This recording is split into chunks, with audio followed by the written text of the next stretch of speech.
कहते हैं कि सर को जरा पीछे न रखे, जरा निकाल के बाहर रखे। क्यों? तो पीछे क्यों रखे, बाहर की तरफ क्यों निकाले?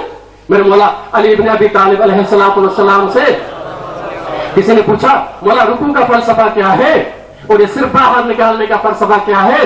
कहा कि जी ये रुकू करने का मतलब ये है कि पालने वाले तेरे हुक्म के आगे मैं झुका हुआ हूं, चाहे कोई चाहे तो मेरा सर कलम कर ले।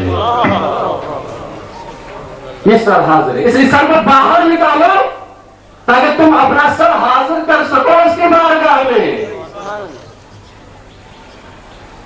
ये रुकू, ये है रूह है रुकू। गया सजदे में एक दफा, फिर उठा, फिर बैठा, फिर सजदे में, फिर उठा।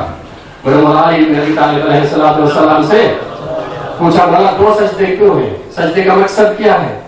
आपने फरमाया कि सजदे का मकसद ये है कि इंसान जब पहली दफा सर सजदे में रखता है तो ये जहन में लाता है और समझाता है कि मैं इसी मिट्टी से खल्क हुआ हूं।